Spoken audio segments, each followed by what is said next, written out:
बहुत ही पावरफुल हैं, बहुत आशीष बरकत मिलेगी, चंगाई वाले वचन हैं। प्रार्थना भी करेंगे आप सबके लिए, प्रभु आशीष बरकत देगा आपको, जॉब के लिए, बीमारों के लिए, हर मुसीबत परेशानी के लिए दुआ करेंगे, प्रभु बहुत आशीष बरकत देगा। आज हम एक वचन पढ़ेंगे निर्गमन अध्याय 15-26 से। यहाँ पे लिखा है कि यदि तू अपने परमेश्वर यहोवा का वचन तन मन से सुने और जो उसकी दृष्टि में ठीक है वही करे और उसकी आज्ञाओं पर कान लगाए और उसकी सब विधियों को माने, तो जितने रोग मैंने मिस्रियों पर भेजा है उनमें से एक भी तुझ पर न भेजूंगा, क्योंकि मैं तुम्हारा चंगा करने वाला यहोवा हूँ। बहुत ही अच्छा वचन है। प्रभु कहता है आपके नज़दीक कोई भी रोग नहीं आएगा अगर तुम मेरी आज्ञाओं का ऊपर चलो, तो हर मुसीबत परेशानी आपसे दूर रहेगी। अब हम एक वचन और पढ़ेंगे,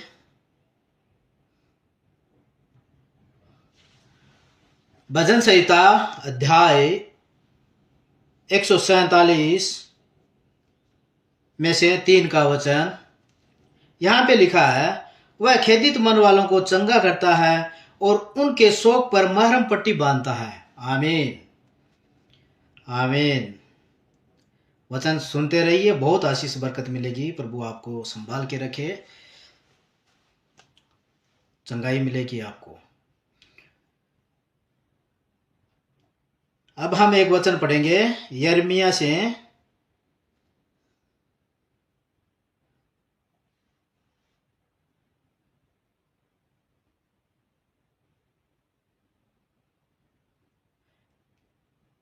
यिर्मयाह अध्याय 17-14 का वचन पढ़ेंगे। अध्याय 17-14 में लिखा है, हे यहोवा मुझे चंगा कर, तब मैं चंगा हो जाऊंगा, मुझे बचा, तब मैं बच जाऊंगा, क्योंकि मैं तेरी ही स्तुति करता हूं।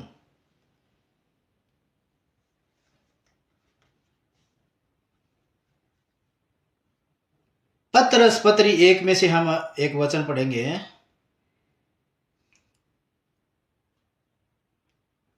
पत्रस पत्री 1 में अध्याय 2 में से 24 का वचन पढ़ेंगे। यहां पे लिखा है, वह आप ही हमारे पापों को अपनी देह पर लिए हुए क्रूस पर चढ़ गया, जिससे हम पापों के लिए मरकर के धार्मिकता के लिए जीवन बिताएं। उसी के मार खाने से तुम चंगे हुए हो।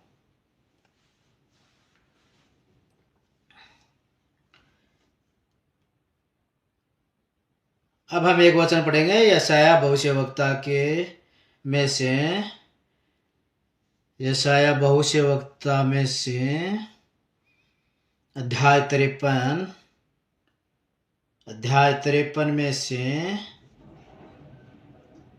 3 का वचन, 3, 4, 5 ऐसे कुछ पढ़ेंगे।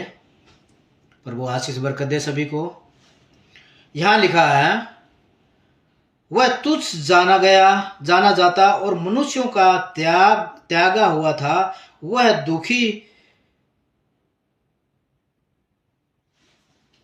दुखी पुरुष था, रोग से उसकी जान पहचान थी और लोग उससे मुख फेर लेते थे। वह तुच्छ जाना गया और हमने उसका मूल्य न जाना। आगे लिखा है, निश्चय उसने हमारे रोगों को सह लिया और हमारे ही दुखों को उठा लिया, तो भी हमने उसे परमेश्वर का मारा कूटा और दुर्दशा में पड़ा हुआ समझा। परंतु वह हमारे ही अपराधों के कारण घायल किया गया, वह हमारे ही अधर्म के कामों के हेतु कुचला गया। हमारी ही शांति के लिए उस पर ताड़ना पड़ी कि उसके कोड़े खाने से हम चंगे हो जाएं। हम तो सब के सब भेड़ों की नाई भटक गए थे, हम में से हर एक ने अपना अपना मार्ग लिया था, और यहोवा ने हम सबों के अधर्म का बोझ उसी पर डाल दिया था।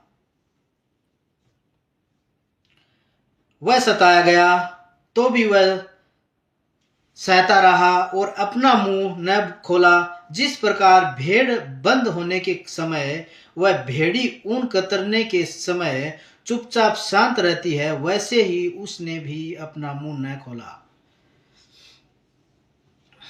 आगे लिखा है, अत्याचार करके और दोष लगा करके वे उसे ले गए उस समय वे लोगों में से जिसने उस पर ध्यान दिया कि वह जीवितों के बीच में से उठा लिया गया, मेरे ही लोगों के अपराधों के कारण उस पर मार पड़ी। आगे लिखा है, और उसकी कब्र भी दुष्टों के संग ठहराई गई और मृत्यु के समय वह धनवान का सगी हुआ, यद्यपि उसने किसी प्रकार का अपद्रव न किया था और उसके मुंह से कभी छल की बात नहीं निकली थी। आगे लिखा है, तो भी यहोवा को यही बात भाया कि उससे कुचले, उसी ने उसको रोगी कर दिया। तब तू उसका प्राण दोष बलि करे, तब वह अपना वश देखने पाएगा, वह बहुत दिन जीवित रहेगा, उसके हाथ से यहोवा की इच्छा पूरी हो जाएगी। आमीन। वह अपने प्राणों का दुख उठाकर उसे देखेगा और तृप्त होगा। अपने ज्ञान के द्वारा मेरा धर्मी दास बहुतों को धर्मी ठहराएगा और उनके अधर्म के कर्मों का बोझ आप उठा लेगा। बहुत ही अच्छा वचन है। प्रभु आपको सभी को आशीष बरकत दे, संभाल के रखे। अब हम एक वचन पढ़ेंगे भजन संहिता अध्याय 103 में से। भजन संहिता अध्याय 103 का 3 वचन पढ़ेंगे। यहां पे लिखा है, वही तो तेरे सब अधर्म को क्षमा करता है और तेरे सब रोगों को चंगा करता है। फिर हम एक वचन पढ़ेंगे मत्ती में से। मत्ती अध्याय 11:28 में लिखा है, मत्ती अध्याय 11:28 में लिखा है, हे सब परिश्रम करने वालों और बोझ से दबे लोगों, मेरे पास आओ, मैं तुम्हें विश्राम दूंगा। बहुत ही अच्छा वचन है, बहुत ही प्यारा वचन है। यहां प्रभु कहता है, हे सब परिश्रम करने वालों और बोझ से दबे लोगों, मेरे पास आओ, मैं तुम्हें विश्राम दूंगा। यानी आज हम सभी बोझ से दबे हैं। बोझ वो नहीं होता जो अपन सर पे उठाते हैं, या बोझ वो होता है अपने जॉब का मुश्किल है, परिवार का मुश्किल है, बच्चों की पढ़ाई का मुश्किल है, बच्चों की शादी का मुश्किल है, बीमारी का मुश्किल है। यानी जो संसार में जो भी जितनी भी मुसीबत परेशानियां वो बोझ हैं। तो प्रभु कहता है, जो भी मुश्किल परेशानियां, जो भी तेरा बोझ है वो मुझे दे, मैं तुझे विश्राम दूंगा। आमीन। बहुत ही प्यारा पावरफुल वचन है। आप सभी को आशीष बरकत दे, प्रभु संभाल के रखे।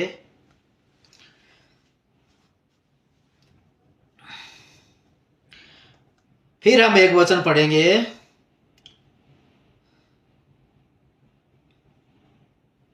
यिर्मयाह से। यिर्मयाह अध्याय 30 में से। यिर्मयाह अध्याय 30 का 17 वचन पढ़ेंगे।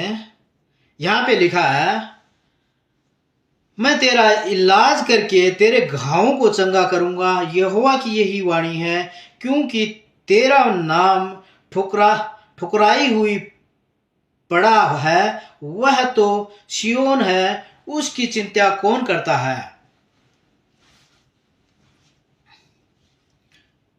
फिर हम एक वचन पढ़ेंगे भजन संहिता में से अध्याय 6 में 2 का वचन पढ़ेंगे। 6:2 में लिखा है, ये हे यहोवा मुझ पर अनुग्रह कर, क्योंकि मैं कुल्हा गया हूं। हे यहोवा, मुझसे मुझे चंगा कर, क्योंकि मेरी हड्डियों में बेचैनी है। फिर भजन संहिता में से एक वचन और पढ़ेंगे, अध्याय 41:3 में लिखा है, जब वह व्याधि के मारे सेज पर पड़ा हो, तब यहोवा उसे संभालेगा।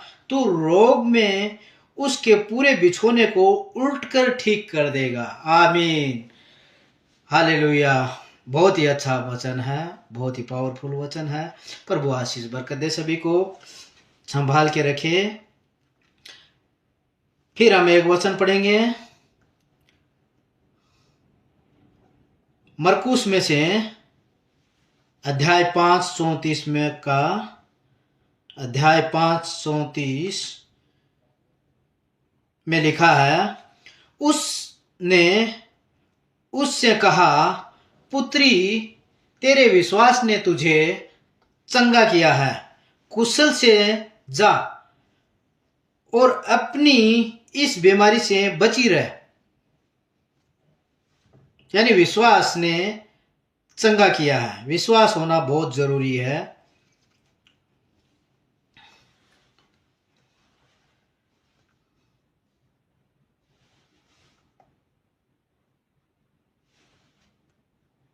अब हम एक वचन पढ़ेंगे मत्ती में से, मत्ती अध्याय 14 का वचन। मत्ती अध्याय 14 में 14 के वचन में लिखा है, उसने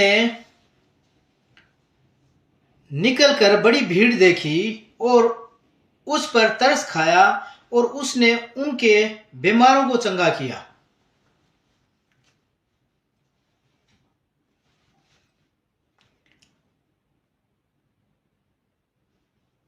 फिर एक वचन पढ़ेंगे अपन,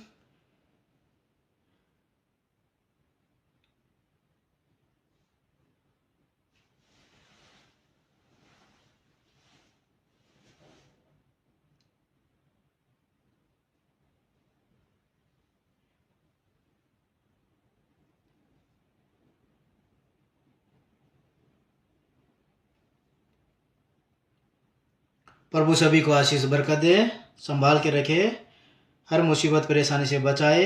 हम एक वचन पढ़ेंगे फिर गलतियों में से अध्याय 3 का 13 वचन पढ़ेंगे।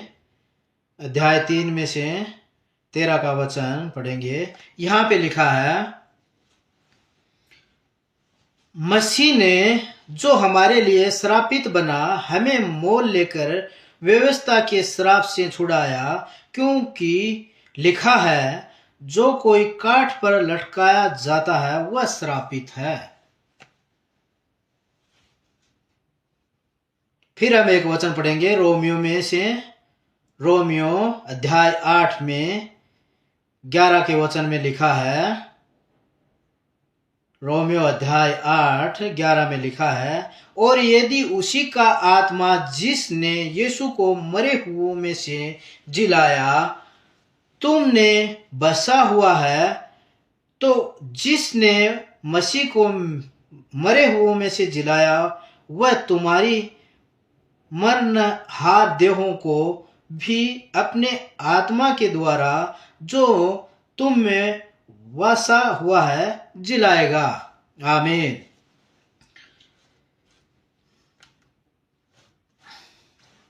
फिर हम एक वचन पढ़ेंगे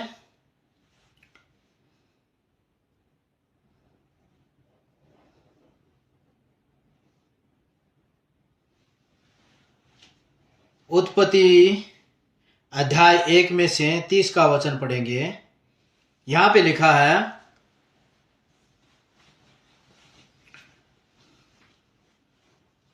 और जितने पृथ्वी के पशु और आकाश के पक्षी और पृथ्वी पर रेंगने वाले जंतु हैं, जिनमें जीवन के प्राण हैं, उन सब के खाने के लिए मैंने सब हरे हरे छोटे पेड़ और वैसा ही पेड़ दिए हैं, और वैसा ही हो गया। आगे पढ़ते हैं, जब परमेश्वर ने जो कुछ बनाया था सबको देखा तो क्या देखा कि वह बहुत ही अच्छा है, तथा सांझ हुई फिर भोर हुआ, इस प्रकार 6वां दिन हो गया।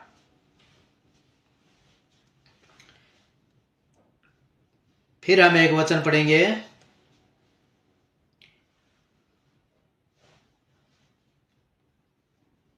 मत्ती अध्याय 16-19, मत्ती अध्याय 16-19 में से एक वचन पढ़ेंगे। मैं तुझे स्वर्ग के राज्य की कुंजियां दूंगा, और जो कुछ तू पृथ्वी पर बांधेगा वह स्वर्ग में बंधेगा। आमीन। और जो कुछ तू पृथ्वी पर खोलेगा वह स्वर्ग में खुलेगा। बहुत ही अच्छा वचन है। वचन को पढ़े और सुने जाने पे सभी को आशीष बरकत मिले। प्रभु आप सभी को संभाल के रखे, हर मुसीबत परेशानी से बचा के रखे। जो भी बीमार हैं आज वो चंगे हो जाएंगे। जो जॉब की तलाश में है प्रभु उनको सभी को जॉब दे। बच्चों की पढ़ाई कर रहे हैं उन्हें सफलता दे, बहुत आशीष बरकत दे। प्रभु अपने स्वर्गदूतों से आपकी रक्षा करे।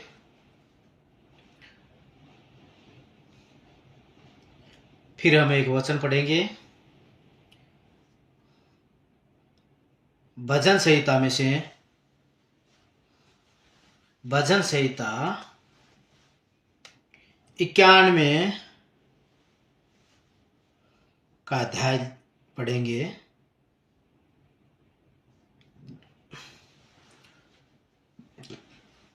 जो परम प्रधान के छाए हुए स्थानों में बैठा रहे वह सर्वशक्तिमान की छाया में ठिकाना पाएगा।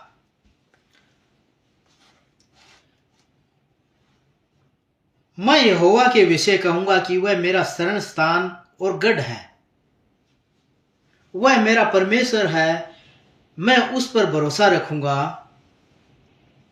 वह तो मुझे भेलियों के जाल से और महामारी से बचाएगा। आमीन। वह तुझे अपने पंखों की आड़ में ले लेगा और तू उसके पैरों के नीचे शरण पाएगा। उसकी सच्चाई तेरे लिए ढाल और झील ठहरेगी। आमीन। तू न तो रात के भय से डरेगा और न उस तीर से जो दिन को उड़ता है, न उस मरी से जो अंधेरे में फैलती है, और न उस महारोग से जो दिन दोपहरी में उजाड़ता है। तेरे निकट 1000 और तेरी दाहिनी ओर 10,000 गिरेंगे, परंतु वह तेरे पास न आएगा। आमीन। प्रभु आशीष बरकत दे इस वचन को पढ़े जाने पे। परंतु तू अपनी आंखों की दृष्टि करेगा और दुष्टों के अंत को देखेगा। आमीन। हे यहोवा, तू मेरा शरण स्थान ठहरा है। तूने जो परम प्रधान को अपना धाम मान लिया है, इसलिए कोई विपत्ति तुझ पर न पड़ेगी, न कोई दुख तेरे डेरे के निकट आएगा। आमीन। क्योंकि वह अपने दूतों को तेरे निमित्त आज्ञा देगा कि जहां कहीं तू जाए वह तेरी रक्षा करे। वे तुझको हाथों हाथ उठा लेंगे, और न हो कि तेरे पांव में पत्थर से ठेस लगे। तू सिंह और नाग को कुचलेगा, तू जवान सिंह और अजगर को लताड़ेगा। आमीन। उसने जो मुझसे स्नेह किया है, इसलिए मैं उसको छुड़ाऊंगा। मैं उसको ऊंचे स्थान पर रखूंगा, क्योंकि उसने मेरे नाम को जान लिया है। जब वह मुझको पुकारे तब मैं उसकी सुनूंगा। संकट में मैं उसके संग रहूंगा, मैं उसको बचाकर उसकी महिमा बढ़ाऊंगा। आमीन। मैं उसको दीर्घ आयु से तृप्त करूंगा और अपने किए हुए उद्धार का दर्शन दिखाऊंगा। आमीन। आज के वचन पढ़े और सुने जाने पे प्रभु सभी को आशीष बरकत दे, संभाल के रखे, हर मुसीबत परेशानी से आपको निजात दे। सभी के लिए प्रार्थना है। प्रभु आपको हर मुसीबत परेशानी से बचाए। God bless all.